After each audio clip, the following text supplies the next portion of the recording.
Sup, JP, back at you once again, bringing you guys another mixed martial arts related video. This is kind of a quick turnaround for me because I just did one of these today, but I figured I would keep doing them. Who knows, maybe people start to like them or whatever. My channel is primarily based in horror, but I do love, and I mean love, mixed martial arts. I never miss an event from the UFC, and I watch a lot of other stuff like Bellator and World Series of Fighting, Invicta. I mean, I'm an MMA junkie, and in my busy life now, I can't really make videos like I really want to, edit them and take time with them. So these are just quick cell phone videos. Fuck it.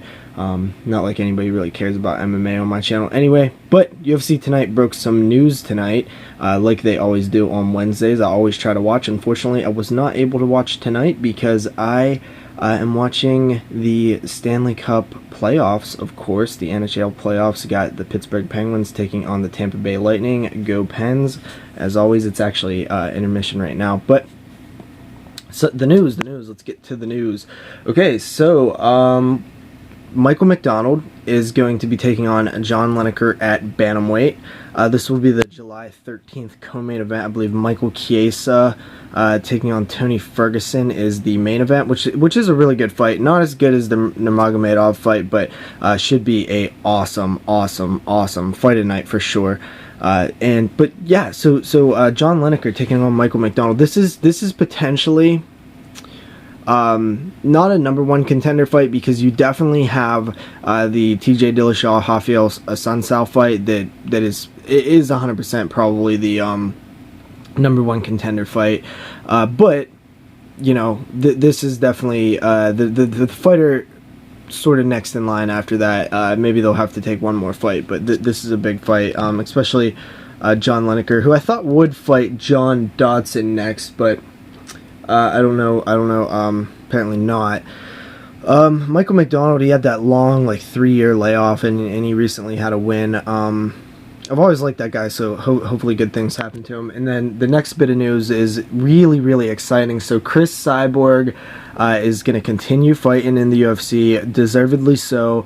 I almost wish they would just open up the 145-pound division. I know that the talent is not there, but by opening up the 145 female division in the UFC, the featherweight division, it will make more talent will come. It might take a few years to develop. It is in its embryonic stage, of course, but it will come, just like we're seeing more and more strawweights, more and more bantamweights. It takes time. It takes time because nobody's dream was to be a featherweight women's fighter. That's nobody's dream, because it's why not do something that you can make money at? But as the division develops and it gets more of the spotlight, then it'll become more likely that people will want to chase that dream, and it actually will become a dream for a lot of young women, a lot of bigger young women.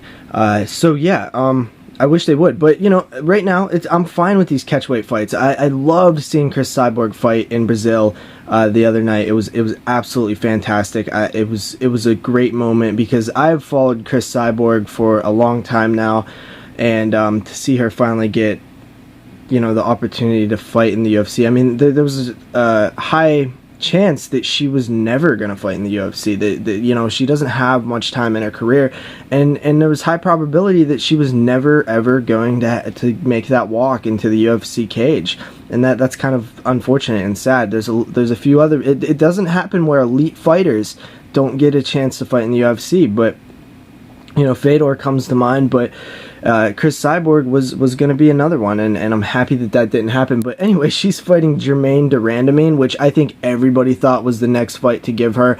I do still want to see her fight in Invicta and defend that 45-pound strap, but I mean, there's really nobody there besides like Megan Anderson, maybe.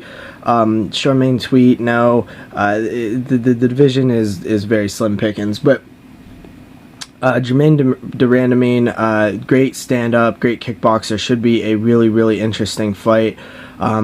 we'll see how it goes. I obviously my money's on Cyborg, but that is the fight that I think everybody wanted to see, besides like Cyborg versus Miesha Tate or Holly Holm or something. But when you talk about sort of the lower end of the division, I mean, Jermaine Durandamine really can benefit greatly from this fight if she wins. As unlikely as it might be, I mean, it would be huge for her. So I don't really blame her for taking the fight.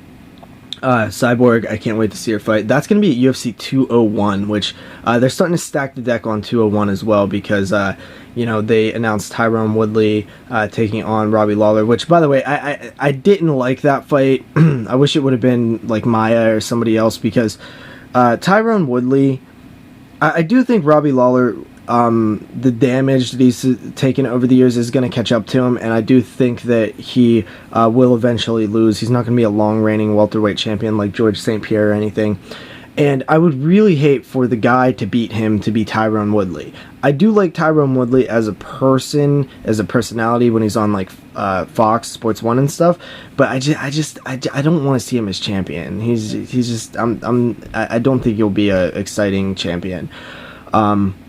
Neither would Damian Maia, but I think Robbie Lawler would destroy Damian Maia, and that's just based on the fact that Damian Maia looks like he can be knocked out very, very easily to me.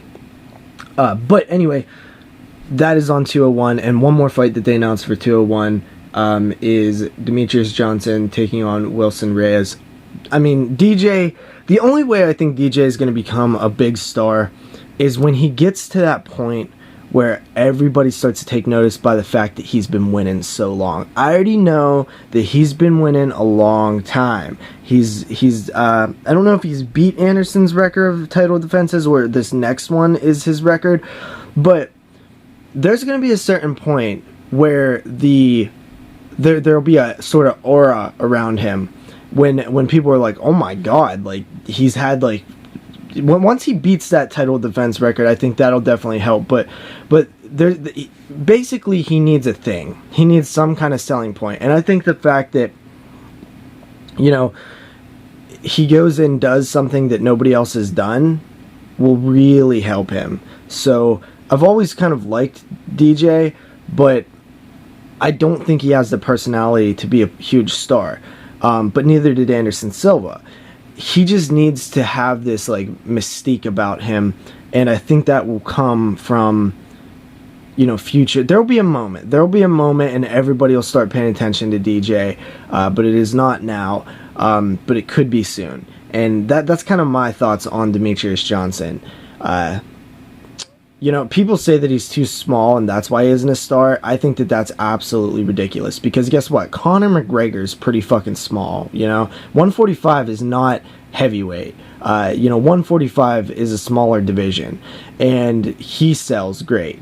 Well, he's the best at selling pretty much, but Ronda Rousey is not big. Obviously, she's a female, it's different, but there can be smaller stars. It's not his size, okay? His size definitely doesn't help him, but it's not the deciding factor of why people don't like him. It's because he's boring in terms of his personality. He's not exciting. He's not interesting. When he talks, you don't really care. I do, because I'm an MMA fan and I love the flyweight division, but he's just not that interesting of a person yet. But he might be. So that is my little take on this news. Hope you guys enjoy. Peace.